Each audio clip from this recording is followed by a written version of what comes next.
اب اس کے ساتھ ہی ناظرین آپ کو بتائیں کہ قائد آباد پولیس نے مختلف کارروائیوں کے دوران پولیس کو انتہائی مطلوب 4 منشیات فروش ملزمان کو گرفتار کر دیا ہے اور ایس ایچ او قائد آباد امین کھوسو کے مطابق گرفتار ملزمان کے قبضہ سے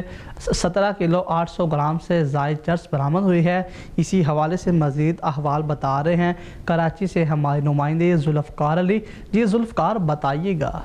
جی بالکل، قائد آباد پولیس نے S S P Malir Irfan Bahadur کی ہدایت پر جرائم پیشہ عناصر کے خلاف چھاپہ مار کارروائیوں کا سلسلہ جاری رکھتے ہوئے مختلف کارروائیوں کے دوران منشیات کی سپلائی اور منشیات کی فروخت میں ملوث 4 ملزمان کو گرفتار کر کے بھاری مقدار میں چرس برآمد کی ہے۔ اس حوالے سے میری ایس ایچ او قائد آباد امین کھوسو سے بات ہوئی تو انہوں کا کہنا تھا کہ ہمیں اطلاع تھی کہ D7 روٹ کی ملدہ بس میں منشیات سپلائی کی جا رہی ہے، جس پر پولیس پارٹی کے ہمراہ گل احمد چرنگی پر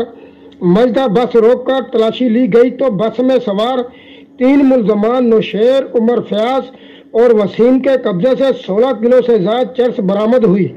انہوں کا کہنا تھا کہ بس کا جو ڈرائیور تھا وہ موقع سے فرار ہو گیا، جبکہ بس اور گرفتار جو ملزمان ہیں ان کو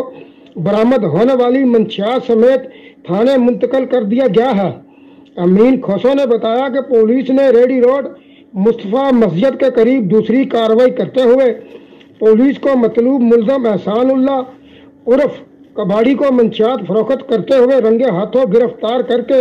اس کے قبضے سے 1 کلو سے زیادہ چرس اور نقد رقم برآمد کر لی۔ ایس ایچ او قائد آباد کا مزید کہنا تھا کہ گرفتار جو 4 ملزمان ہیں ان کے خلاف مقدمات درج کر کے مزید تفتیش شروع کر دی گئی ہے۔ جی